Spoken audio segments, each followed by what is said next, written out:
Hey everybody, welcome back. Look who showed up with some parts today. Let's get working. Today's project, get these steering knuckles put back together, brakes on, calipers on. Whoa. It's about this point we noticed somebody didn't bring us ball joints. Instead, this guy brought us a license plate universal holder. Like, they must have been right next to each other on the shelf. Off to O'Reilly's. O'Reilly. Alright, I'm done. So we finally get back. Time to start pressing some ball joints in and out.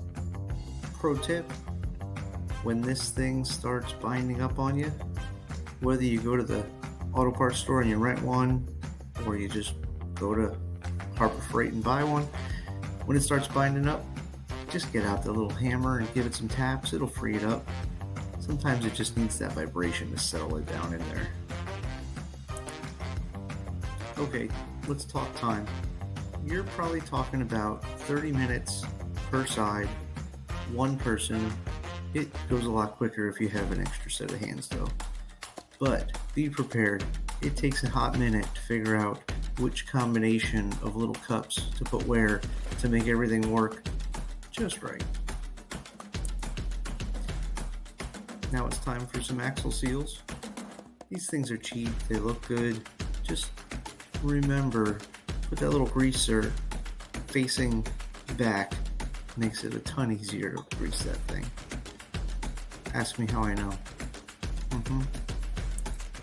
Alright, with all the ball joints pressed in and the axle seals in place, so that steering knuckle on. It goes pretty easy. I find, everything's brand new.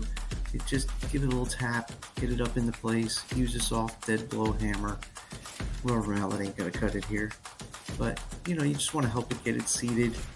And once everything goes together and it just seems like it's gonna go, run it down. Now we torque these to something foot-pounds, I don't know, whatever the book says. And it went pretty quick. New parts are always nice. Let's throw those axles in. A little WD-40 on the axle just helps it slide into that new seal. And then this is the key part right here. Little anti-seize on the splines on the stub shaft, so that when you put that wheel bearing on top of there and it slides together, it doesn't lock up.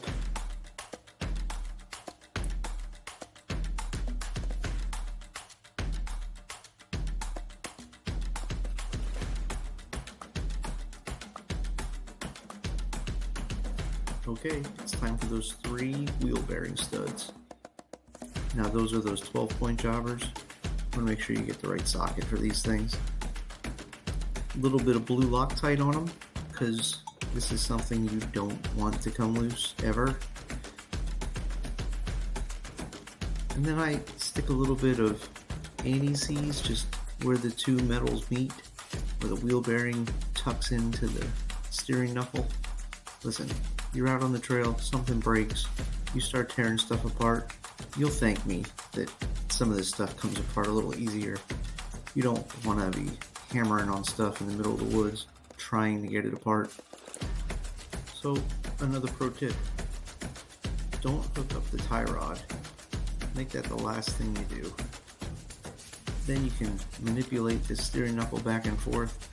If you have a little mini impact gun, you can use it to run them things down. If not, a wrench and socket is fine.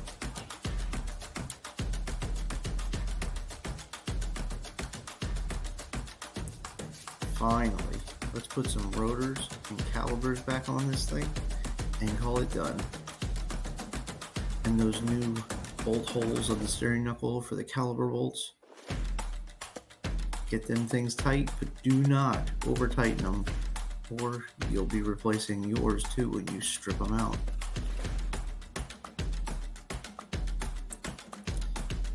Okay, well, that just about takes us to the end of this side and Can't do the other side yet because my delivery guy hasn't brought my stub shaft yet, but it's on its way. Rest assured it'll be here any day now. Well, I'd like to thank everybody for watching. Remember, go anywhere, do anything,